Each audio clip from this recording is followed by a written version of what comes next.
Hai, hello, salam sejahtera Malaysia. Saudara-saudara, saya kongsikan kepada Anda produk yang paling laris, yang paling hangat di pasaran, yang paling dicari-cari. Nah, siapa yang mencari produk ini? Sudah tentu kepada Anda yang mahu sembuh daripada pelbagai jenis penyakit. Saudara-saudara, ada satu produk bernama Transfer Factor for Life. Nah, ini satu produk yang sangat bagus, sangat recommended kepada Anda yang mempunyai beberapa jenis penyakit, contohnya kencing manis, kolesterol. Jadi, saudara-saudara, produk ini, Transfer Factor for Life, mampu menguatkan imun badan kita sehingga 400%.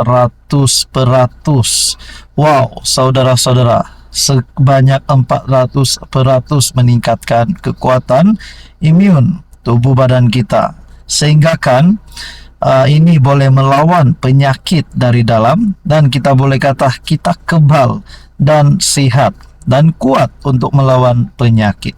Jadi kepada Anda yang ingin mengetahui lebih lanjut, jangan tangguh-tangguh, jangan tunggu lagi. Inilah masanya untuk Anda mencoba produk yang sangat baik ini. Ini menguatkan imun tubuh badan kita untuk melawan penyakit-penyakit. Sila PM nombor tertera. Nah, ini seluruh Sabah, Sarawak dan seluruh semenanjung Malaysia. Sila PM untuk info lebih lanjut. Hello semua, salam sejahtera Malaysia. Selamat datang ke channel Fels Lifestyle. Terima kasih kerana terus setia dan terus bersama di dalam channel ini.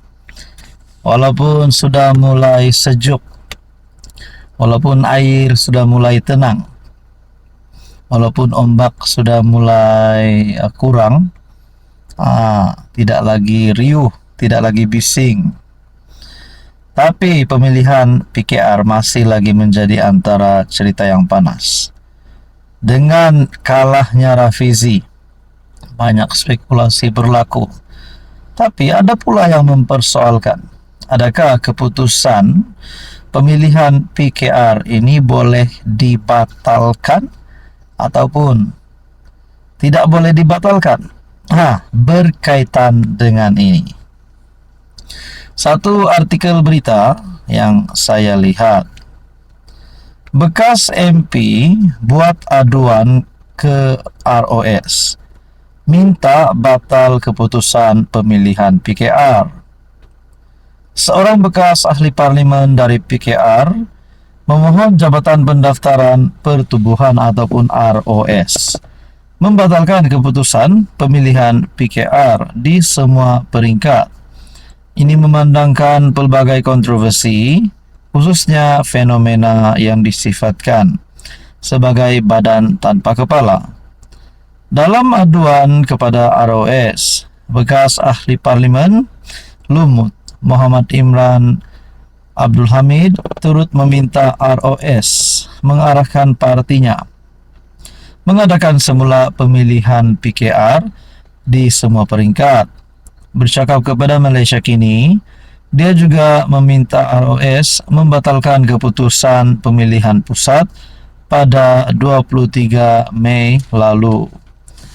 Nah, saudara-saudara yang saya amat hormati, tuan-tuan dan puan, kalaulah pemilihan PKR, semualah pemilihan pusat yang diadakan bagi parti PKR ini dibatalkan, adakah dengan ini Rafizi Ramli mampu menang semula jawatan nombor 2 parti, yaitu sebagai timbalan presiden?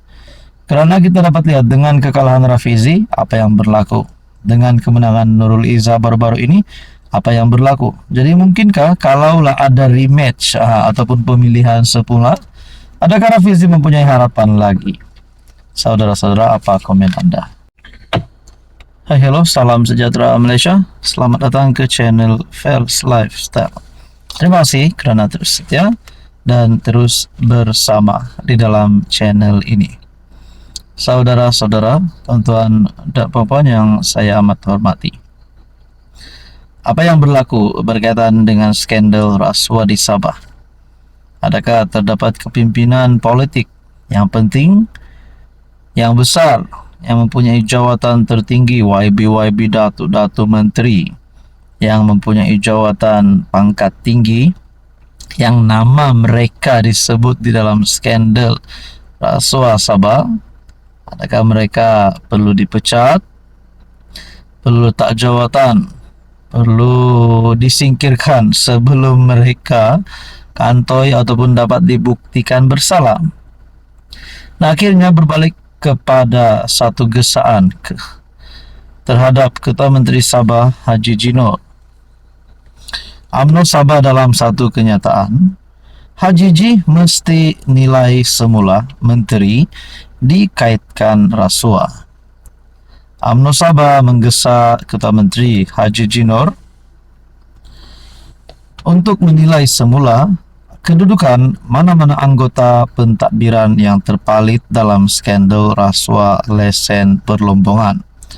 Dalam satu kenyataan, pengarah komunikasi strategik UMNO Sabah, Datuk Rosman Datuk Akhir Zaman berkata, Haji Ji sedang menghadapi krisis kepercayaan, sementara rakyat pula sedang mengalami krisis kepercayaan dan keraguan terhadap kredibiliti kerajaan negeri.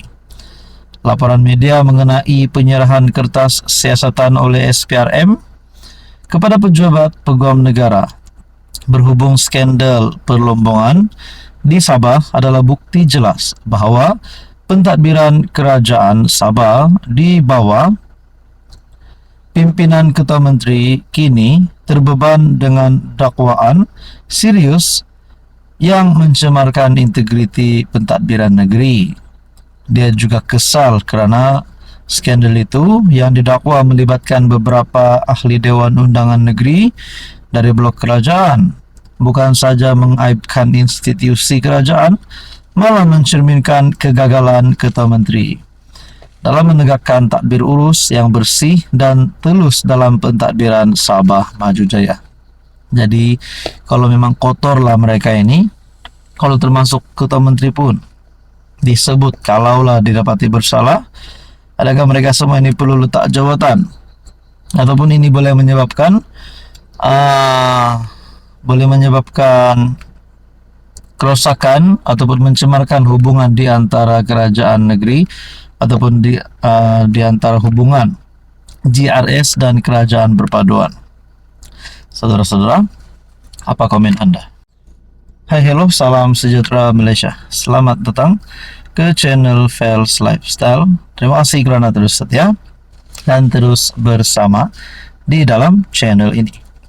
Saudara-saudara, tuan-tuan dan puan-puan yang saya amat hormati, akhirnya satu lagi keputusan duka cita, keputusan malang, keputusan buruk untuk Parti Bersatu, untuk Muhyiddin Yassin, dan sudah pasti untuk Perikatan Nasional. Berita duka cita ini, Mahkamah Umum kejutan. Mahkamah perintah akaun bank Bersatu berjumlah RM195 juta kekal dibekukan. Nah, saya mau tanya, kalau orang kampung nih, kalau dengar RM195 juta, duit ini cukup banyak, sangat banyak. Ada yang mulai tertanya-tanya, Parti Bersatu ini bukan macam UMNO, parti yang sudah lama berada di Malaysia. Parti Bersatu ini antara parti yang masih baru. Ada yang bertanya-tanya, macam mana, bagaimana, dari mana terhasilnya RM195 juta ini? Ya, walaupun ia dibekukan, tapi orang mulai bertanya, dari manakah Bersatu mampu mendapat duit sebanyak ini? Mampu mengumpul RM195 juta. Sedangkan pernah menjadi kerajaan pun tidak terlalu lama. Nah, adakah 195 juta ini sebenarnya memang duit sakau ataupun duit curi? Nah, itu menjadi pertanyaan orang kampung lah. Nah, akhirnya saudara-saudara, uang berjumlah RM195 juta di dalam akaun bank milik Bersatu akan terus dibekukan sementara menunggu keputusan dua permohonan semakan kehakiman dan prosiding jenayah berkaitan. Perkara itu diputuskan Mahkamah Tinggi selepas CIMB Bank memohon pengisytiharan Mahkamah sama ada ia perlu mengekalkan pembekuan akaun berkenaan atau mengeluarkan dana itu. CIMB mohon pengisytiharan itu susulan arahan bercanggah daripada SPRM dan Setiausaha Eksekutif Bersatu Datuk Muhammad Suhaimi Yahya. Menurut Harian Metro, bank itu menerima surat tuntutan daripada Muhammad Suhaimi memohon pelepasan dana terbabit yang dimasukkan ke dalam akaun parti oleh Bukhari Equity Sdn Bhd. Pesuruhjaya Kehakiman Gan Teciong berkata, pertikaian itu tidak dapat diselesaikan dengan mudah kerana isu dibangkitkan sudah menjadi subjek prosiding semakan kehakiman yang belum selesai dan perbicaraan jenayah membabitkan bekas PM Tan Sri Mahyadin yang juga Presiden Bersatu. Nah, berkaitan dengan ini saudara-saudara, adakah budget ataupun dana yang begini banyak ini 495 juta yang dibekukan boleh menyebabkan Bersatu menjadi parti yang miskin, boleh menyebabkan Bersatu muflis, dan boleh menjadi salah satu faktor kekalahan bagi Bersatu dan juga PN untuk bertanding pilihan raya yang akan datang.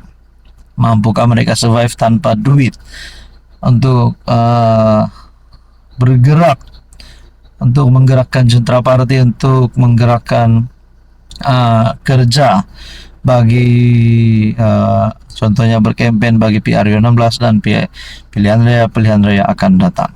Nah, saudara-saudara, kaitan dengan ini apa komen Anda?